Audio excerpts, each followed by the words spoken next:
দেখুন, আমি বেরিয়েছি, মাঝে মাঝে ঝলকানি দেখতে পাচ্ছেন, শব্দ শুনুন। গোটা রাস্তাটা ধোঁয়া ধোঁয়া হয়ে রয়েছে। একটাই কারণ যে প্রচণ্ড পরিমাণে বাজি ফুটছে। আমি রাস্তার উপর চলে এসেছি, বুঝতে পারছেন যে যেভাবে বাজি ফুটছে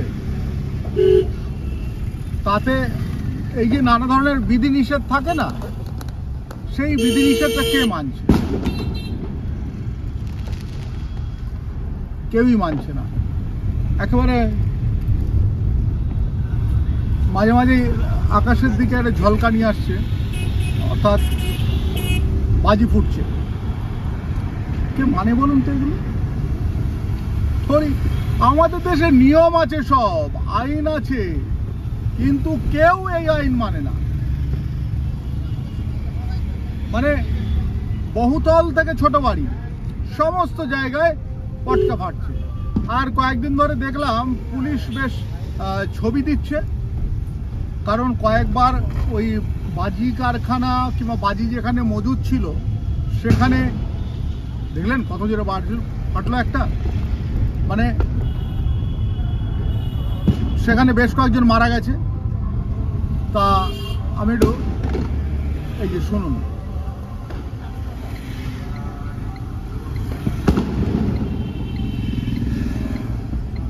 মানে কতজন যে মারা গেছে সেটার বোধহয় পিঠ বাজাতে পুলিশ এটা চট করে দিল। শুনতে পাচ্ছেন তো? রীতিমতো বোম ফাটছে।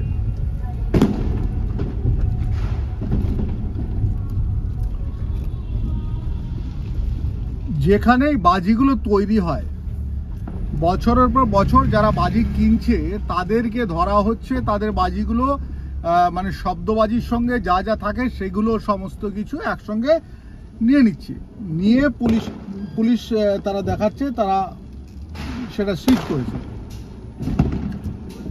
এখন আপনাদেরকে বলি যে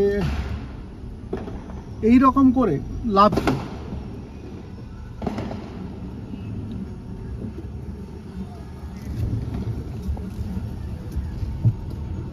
মানে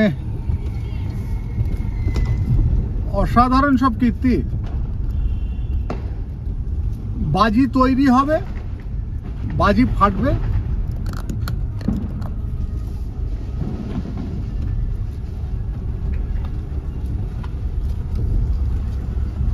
বাজি তৈরি হবে, বাজি কি পরিমাণে বাজি পুড়ছে। রাস্তাতে কিন্তু যে ধোঁয়া ধোঁয়া, লাইটের দিকে তাকালেই দেখতে পাবেন। দেখুন এই যে ধোঁয়া ধোঁয়া হয়ে গেছে না, এটা কিন্তু একটাই কারণ, এটা